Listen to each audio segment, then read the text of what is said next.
El director del Instituto Departamental de Salud, Carlos Martínez, nos habla del incremento del COVID a nivel de esta región.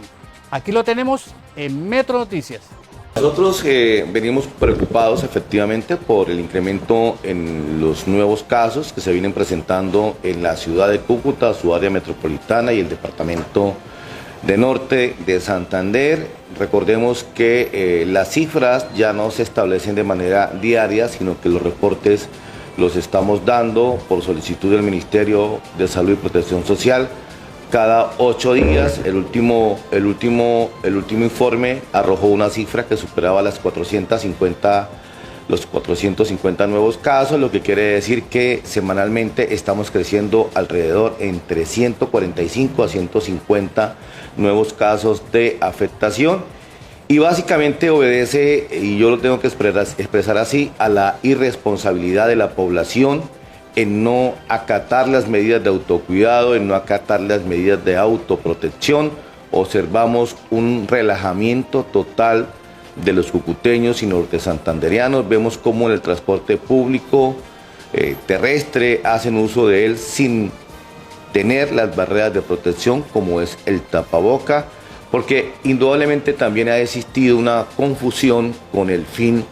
de la emergencia sanitaria que había implementado el gobierno nacional en todo el territorio de nuestro país y por supuesto en el departamento. Y el fin de la emergencia sanitaria no significa que prevalezcan algunas medidas importantes para evitar los contagios de la pandemia. La pandemia aún no ha pasado, aún se mantiene. Por lo tanto, el uso de tapaboca es imprescindible, reitero, en el transporte público, terrestre y aéreo, en las instituciones de salud, en los asilos, en los colegios, en clases de los niños todavía es fundamental el uso de él mismo, y aún logrado los indicadores exigidos por el gobierno nacional para el retiro de tapaboca en espacios cerrados, estamos recomendando su uso por el incremento de la afectación de enfermedades respiratorias en todo el territorio nacional y por supuesto en el departamento de Norte de Santander. Y se está confundiendo la afectación de COVID-19 con un resfriado común, teniendo en cuenta las características clínicas de la manifestación en estos últimos casos de afectación por COVID-19. Las personas se están confundiendo los estornudos, están confundiendo la rinorrea, que es la salida de moco a través de la nariz, con un catarro común, y la mayoría de los casos cuando se hacen la prueba son positivos para COVID-19. Por eso estamos haciendo un llamado muy especial a que mantengamos esta medida de autocuidado para prevenir y evitar que hayan más contagios en el territorio de nuestro departamento. Los puentes que han habido en estos últimos días, estas festividades, han permitido el incremento de los contagios que se van a ver reflejados muy seguramente en 10 o 15 días en afectación de más casos nuevos para el territorio de Norte de Santander. Por eso y les agradezco la oportunidad que nos brindan para seguir insistiendo en la necesidad de protegerse y de seguir avanzando en el proceso de vacunación. Hay personas que aún no completan el esquema total de vacunación, por eso un llamado también muy importante a quienes aún faltan por vacunarse y a aquellos niños que aún no han iniciado su esquema de vacunación, sus padres, por favor, para que los lleven a los centros habilitados para vacunarse. Nosotros efectivamente no podemos obligar a nadie, pero recordemos que la vacunación ha disminuido las complicaciones propias de la enfermedad, ha disminuido que las personas vayan a una unidad de cuidados intensivos, ha disminuido la mortalidad y por supuesto también la ocupación en las áreas de hospitalización de las instituciones tanto públicas y privadas de nuestro departamento. ¿Qué porcentaje de casos le están registrando diarios y también muertes, doctor Carlos Martínez? Nosotros tuvimos en el pasado reporte un total de 5 fallecimientos aproximadamente. Es una cifra que preocupa, pese a que, reitero, se están haciendo unos esfuerzos inminentes por disminuir la letalidad, la incidencia de afectación de la pandemia, y en la mayoría de los casos hemos visto un relacionamiento en el olvido de la aplicación de la dosis de refuerzo y en otros casos en afectaciones propias por otras enfermedades u otras patologías de base que complican al paciente. Por eso hemos hecho un llamado también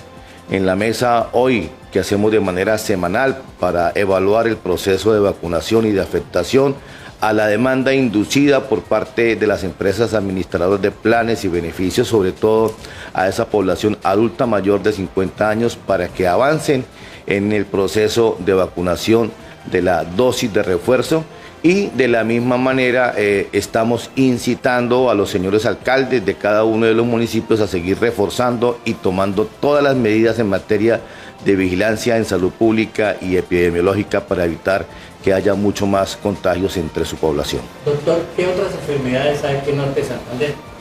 no han de pronto reportado que haya llegado a esta enfermedad? No, nosotros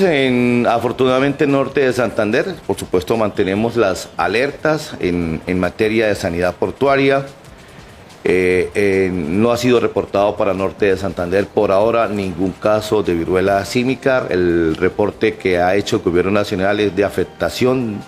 de unos casos en Bogotá y otros casos en Medellín. Los demás territorios del país permanecen exceptos de afectación. Muy posiblemente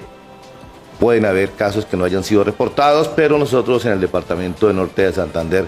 por ahora, gracias a Dios, no hemos tenido ningún tipo de afectación de otra enfermedad de interés en salud pública que hayamos tenido que enfrentar. Doctor, en el caso, por lo menos del Zulia, de Villa de Rosario, se construyeron algunas carpas que alejaban como a los pacientes del COVID-19, que incluso invaden el espacio público. ¿Estos sitios ya están mandados a recoger o se tienen que mantener? Efectivamente, es una muy buena pregunta, Fabio. Ya las instituciones de salud han empezado con el desmonte de estas carpas, teniendo en cuenta que la afectación que está sufriendo la población es una afectación con unos síntomas que no son tan agresivos, que no son tan fuertes y que permiten un manejo distinto al que le veníamos dando inicialmente cuando enfrentábamos la pandemia. Y de la misma manera se va a iniciar con el desmonte de las unidades de cuidados intensivos que se expandieron en algunas instituciones de salud, como el propio Hospital Departamental, Erasmo Meos, como algunas clínicas privadas de la ciudad, en donde, teniendo en cuenta el comportamiento que se ha venido observando, nos induce efectivamente al retiro de las mismas y a evitar los sobrecostos, sobre todo en las atenciones de salud, cuando no tenemos un pico pandémico que nos lleve a medidas extremas de mayor contratación de personal y, por supuesto, de seguir manteniendo estas unidades de apoyo en materia de expansión hospitalaria. Por tal razón, el Gobierno Nacional ya expidió una circulación para la decisión que estamos abordando en materia del desmonte de estas unidades de cuidados intensivos. Por eso nuestra preocupación a evitar que la población siga en ese relajamiento en el que está, olvidando el esfuerzo del Gobierno Nacional, olvidando el esfuerzo del Gobierno Departamental del doctor Silvano Serrano en el apoyo a todas las acciones para cumplir con los esquemas de vacunación, para cumplir con la atención a la población que en su momento afectada requirió de una unidad de cuidados intensivos o de hospitalización. Por tal razón nosotros insistimos en llamar a la población a que continúe en completar el esquema de vacunación y aquellos que, reitero, no lo han iniciado, comiencen a hacerlo, teniendo en cuenta que está demostrada la efectividad, la eficacia de las vacunas en la población de todo el territorio nacional. Doctor, estas carpas que hay en los diferentes municipios, que vienen afectando incluso la movilidad en algunos sectores, ¿se espera que realmente sean retiradas por los diferentes gerentes de los hospitales y EPS? Sí, claro, esa es la situación. Incluso hemos tenido unas charlas con los gerentes de algunas ES, como ha sido, por ejemplo, con el gerente de la ES, Jorge Cristo Sayún, quien solicitó, entre otras cosas, hizo la solicitud directa al ente territorial para el desmonte gradual de estas carpas que afectan la movilidad y que en este momento no representan un uso importante con lo que se tiene dentro de las instituciones de atención directa como los hospitales podemos hacer o mantener una muy buena respuesta a la afectación. Doctor, con relación a su gestión, ¿qué podemos contar de positivo al norte de Santander a esta hora del día? No, nosotros venimos haciendo un trabajo muy articulado, muy de equipo con todo el personal institucional. Hemos tenido, de hecho, grandes reconocimientos por parte del Gobierno Nacional. El Instituto Nacional de Salud destacó la labor del equipo de vigilancia de salud pública y epidemiológica como el equipo de mejor resultado en la vigencia del 2021 en los reportes de oportunidad y de análisis de casos de afectación por enfermedades de interés en salud pública, como el mismo COVID-19, como enfermedades como el VIH-Sida y otro tipo de enfermedades. Y nos destacamos por encima de territorios como Cundinamarca, nos destacamos por encima de territorios como Antioquia, nos destacamos por encima de territorios como Arauca y que fuimos reconocidos a nivel nacional por esa gran labor. Y por otro lado, gracias al apoyo y a la colaboración de nuestro señor gobernador, el doctor Silvano Serrano, pudimos realizar y finalizar el proceso de auditoría como respuesta al proceso de ley de punto final que nos permitió la cofinanciación por parte del Gobierno Nacional para el pago de las tecnologías no POS en las atenciones a la población pobre no asegurada y a la población migrante de nuestro departamento, recursos que superan los 54.000 millones de pesos y que van a ir destinadas a estas instituciones de salud públicas y privadas de nuestro departamento, con lo que estamos apoyando efectivamente esa labor, ese servicio que ellos han brindado a nuestra población y que estos recursos van a servir para fortalecer sus finanzas y llevarlos a una condición distinta, teniendo en cuenta el proceso de liquidación a que se han sometido algunas empresas administradoras de planes y beneficios y que dificulta, por supuesto, financieramente el accionar de la institucionalidad en salud del departamento de Norte de Santander. Entonces es un reconocimiento muy importante, fue un trabajo que se inició en esta administración en apoyo con el señor gobernador y este es el resultado que hemos querido mostrarle como uno de los logros importantísimos a nivel territorial, a nivel departamental, reitero, gracias al apoyo de los recursos que puso a disposición el señor gobernador para el proceso de auditoría que finalmente concluye con un éxito importante de más de 54.000 millones de pesos de cofinanciación de la deuda que tenía el ente territorial y el departamento norte de Santander, aunado a los 73.000 millones de pesos más que dispuso el gobierno nacional para el pago de la atención a la población migrante en el territorio del departamento de Norte de Santander. Doctor, una inquietud. La comunidad siempre se ha preguntado por qué de pronto los hospitales no prestan el servicio de ambulancia y la llegada precisamente de estas unidades a las diferentes zonas rurales, especialmente en Villarosario, Palo Gordo Norte, Palo Gordo Sur, La Uchema, El Palmar. Hace falta más presencia de pronto con el tema de las unidades de salud en esta parte rural. Bueno, tenemos en cuenta que cada institución de salud tiene unas unidades móviles para la atención de aquellos casos que por alguna razón